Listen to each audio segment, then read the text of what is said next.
उदयपुर का राजा वीरेंद्र सिंह अपनी बुद्धिमानी और न्यायप्रियता के लिए प्रसिद्ध था, लेकिन वह अपने महल के वैभव और दिखावे से अक्सर ऊब जाया करता था। उसे हमेशा ऐसा महसूस होता था कि सच्चा सुख इन भौतिक वस्तुओं में नहीं है। एक दिन वह भेष बदलकर अपने राज्य के गांवों का दौरा करने निकला। चलते चलते वह एक छोटे से गांव में पहुंचा, जहां उसने एक युवती को देखा जो मिट्टी के मटके बना रही थी। वह युवती बेहद सुंदर थी और उसकी आंखों में एक गहरी शांति थी। राजा ने उससे पूछा, तुम्हारा नाम क्या है और तुम ये मटके क्यों बनाती हो?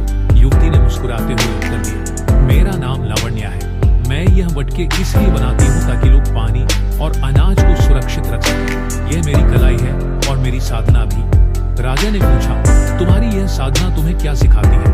लावण्या ने मिट्टी को आकार देते हुए कहा, यह मुझे सिखाती है कि जीवन भी इस मिट्टी की तरह है। यदि इसे सही दिशा में ढाला जाए तो यह सुंदर और उपयोगी बन सकता है, लेकिन यदि इसमें घमंड या आलस्य का ताप आ जाए तो यह टूटकर बिखर सकता है। राजा उसकी बातों से प्रभावित हुआ और रोज उससे मिलने जाने लगा। धीरे धीरे वह लावण्या की सरलता और ज्ञान से इतना प्रभावित हुआ कि उसने उसे विवाह का प्रस्ताव दिया, लेकिन लावण्या ने शर्त रखी। उसने कहा, यदि तुम राजा होते हुए भी इस मिट्टी के समान विनम्र और सच्चे रह सको तो मैं तुम्हारा प्रस्ताव स्वीकार करूंगी। राजा ने अपने अहंकार और शान और शौकत को त्यागने का संकल्प लिया।